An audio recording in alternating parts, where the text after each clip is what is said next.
Hi, Justin. How are you? Hi, Ellie. I'm good. How are you? Welcome back. I'm good. So we had already discussed that, you were driving around with David and then you had picked up the other guy and then he proceeded with the shootings. Then what happened after David called Joey? Uh, okay, so David had called Joey and told him that we were coming over, that he had two he had to get rid of, right? Very eerie. And after he and Joey had hung up, he had told me that part of what he and Jesus had discussed in Jesus' driveway was that um, these guys had tried to rob him, and that Jesus was upset about it, and that David had asked him to shoot these guys, and that if anything went wrong, if anything had gone awry, or the police got involved, that David assured Jesus that he would take responsibility for it. Okay. And so he made it very clear that if we had gotten to that point that I was to go along with that version, that there's no such thing as Jesus, right? David did it all. He shot these guys, and that's that. And he told me, which I didn't need telling, but he told me, if you do tell Jesus, he'll kill you. I didn't really need any convincing of that because I had just seen Jesus kill two people. Mm-hmm. And he said, if the police catch him, he's got family that are crazy, they'll come kill you. So just don't say anything about Jesus. Just so, it was with that in mind that we arrived at Joey's house. And so, I'm still in shock, but I'm absorbing this information. Um, and so we get to Joey's house, and David gets out of the truck, and he tells me to stay outside for a minute. He walks behind Joey's house. I think he put the shotgun back there, but I'm not 100% sure about that. And then he went inside, told me to wait outside, and I didn't know what to do. We're kind of like in the middle of nowhere. There's no place to run really. We're outside like town limits or whatever. So I just waited, kind of wondering what was going to happen next. And within a minute or two, Joey and David and David's sister, Randy, all came outside and looked in the truck, saw the scene in the back seat, and then shortly thereafter, we all went inside. And a lot of what happened in the house was kind of a haze. I think we were there for a couple of hours, and over the course of those few hours, a few things stand out, but pretty much everything else, I think is just. I was in so much shock that it's kind of hard to remember all the sitting around. But what I do know is that when David got inside, he went to Joey's bar area and started drinking a lot. Okay. Yeah, and And he was he seemed to want. already on drugs as Well, well? he had taken the couple of Percocets that he had gotten from, I think it was Raymond's cousin or uncle. He had taken those, which I think was only 3 something. Only. So, well, for him, that he went through a lot of Percocets pretty Mm-hmm. quickly. These for 10 milligrams, so it's the equivalent of taking a 30. But yeah, he's on drugs, and he starts drinking. He seemed to want to be talking to Joey. So while he and Joey were talking, I remember speaking with Randy and telling her that he's not in his right state of mind, and that I think that he'll kill me. And she said that she had told Joey the same thing after he had called. I guess Joey had told Randy what David had said on the phone, and she told me that she told Joey that she'd warned him the same thing. Look, he's not in his right mind. Be careful. He could snap. He could kill you.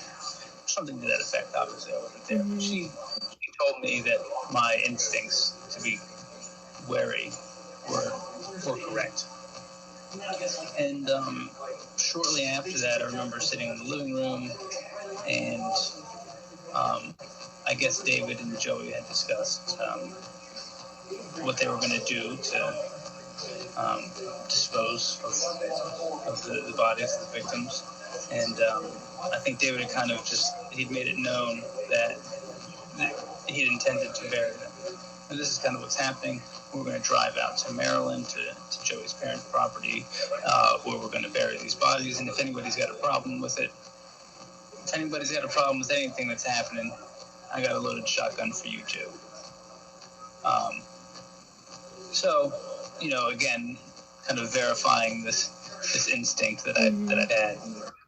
That anyone would have, probably. Yeah, probably. Right.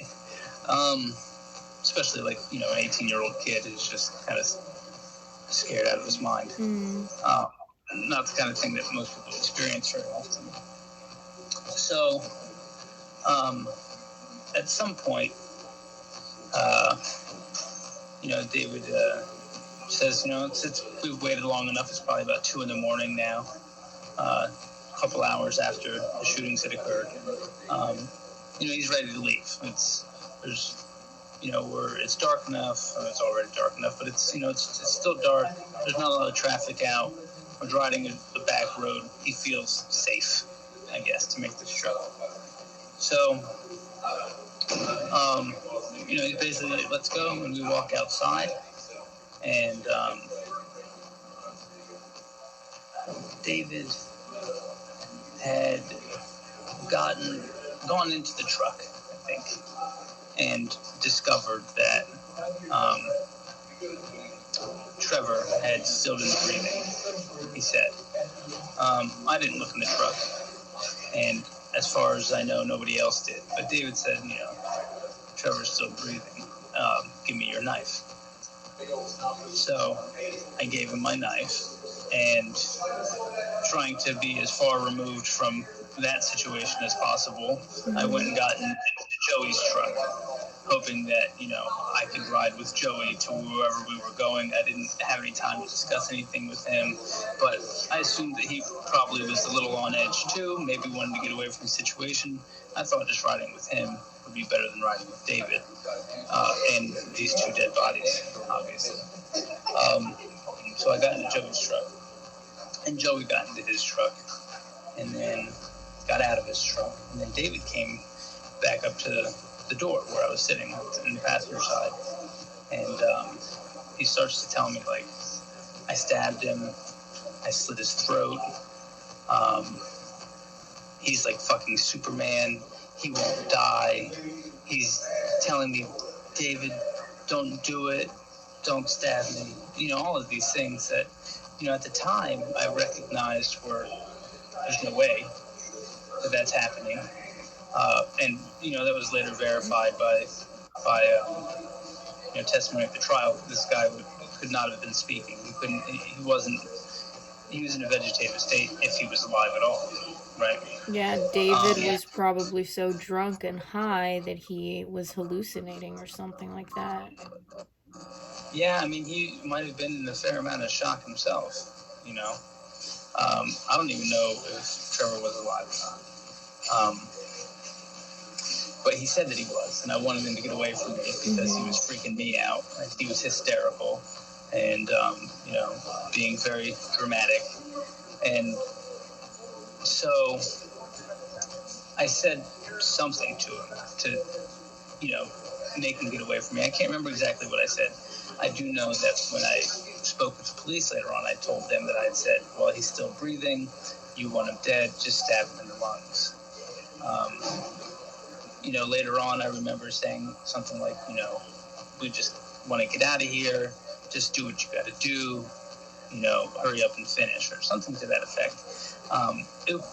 It was in no way meant to instruct him what to do or tell him what to do. It was really just like, I want this guy to get away from me. Anything that I could say that's constructive to that end would be good. And so I just said whatever I thought would get him away from me. What that was exactly, I'm not sure. And then if I didn't quite describe it earlier, when we pulled into the house, Joey's truck had been backed into the driveway. It was a wide driveway, and David had pulled past Joey's truck and parked, kind of behind it. So out of the passenger side window, I could see David's truck, right? And I saw him and Joey kind of reaching in there in the back where Trevor had been sitting, or in the area where Trevor had been sitting. The doors were open, and like I described before, the front door had to open, so the back door opened, and the back door opened outward, just like it obscured the view of the inside of the truck bed. Call it a suicide door, I think. And so I couldn't see what was going on. I could just see them reaching into the truck. And then a couple of minutes later, David came back and said, you're riding with me, let's go. So my plan to ride with Joey had kind of been thwarted. And so I got out of the truck and I got into the front seat of David's truck. And, I couldn't see that anything was different. I didn't notice any stab wounds or anything like that. It was a pretty gory scene, and I didn't really want to look at it anyway. So, but I got into the truck with David, and I don't remember much about the drive. It was probably about a half-hour drive from Joey's house to his parents' property in the next state over, in Maryland. And we drove there, and when we got there, Joey had been in the truck in front of us, and he pulled up to like a shed or something, got a shovel. I think he had some shovels. We were in a landscaping truck, and we started driving back into the woods along this trail. It was like a path for vehicles into the woods, which was eerie as hell. But we drove some distance into these woods, until I guess Joey had stopped and found a spot where he thought it would be, I don't know, convenient to start digging. So David and I are following Joey down this path until he stops at a point where he thinks is a good spot, I guess, to start digging. And he parks his truck ahead of ours, and David kind of pulls in behind it and points his headlights at like a kind of open area of the woods. And all three of us got out and started to dig.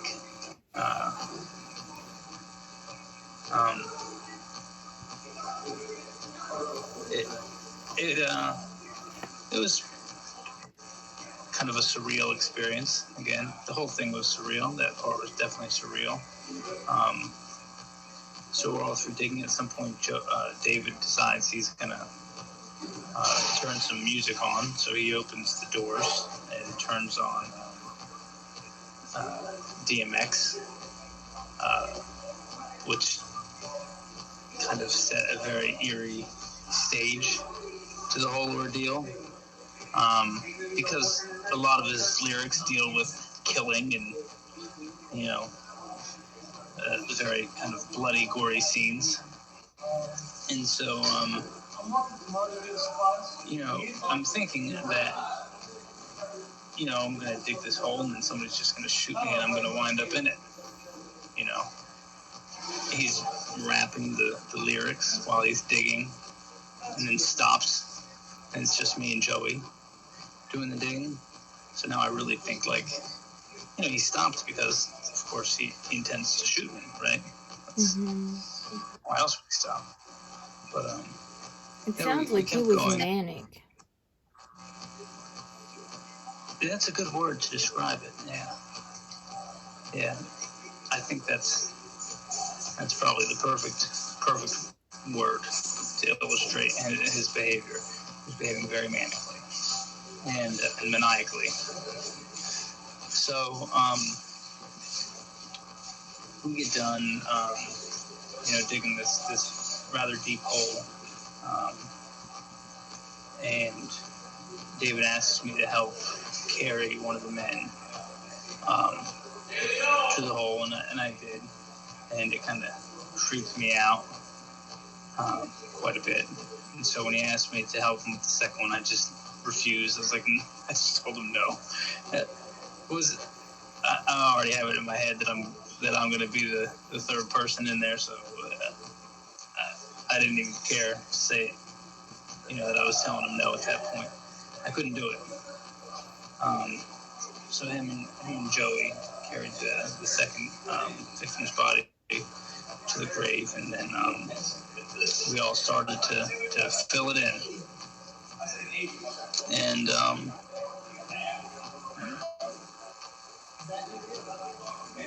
there wasn't any conversation really that I remember.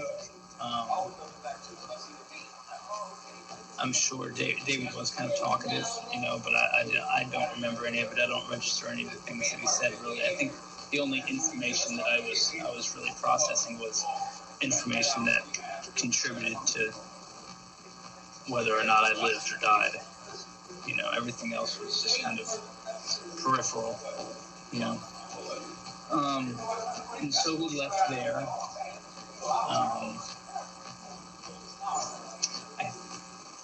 I can't remember if we stopped back at Joey's house briefly. We might have. He had gotten, I think we did. I think we stopped there for just a second so David could say something to him. I stayed in the truck if we did. And then from there, David called Matt up. Whose gun it was that he had used. And he'd given the gun back to Matt, and Matt looked in the back seat of the truck, and he had made a comment about how he hadn't seen anything like that since he'd been in Afghanistan, because Matt had been a Marine. And David asked Matt to get me some clothes to wear. And so Matt brought me like a t-shirt and some sweatpants. Asked me to change. I think I went into his house to take off all the stuff I had been wearing. And then Matt gave me a ride back to where I lived. And David, I guess, drove back to Maryland to the company that we worked at. So I don't remember really talking to Matt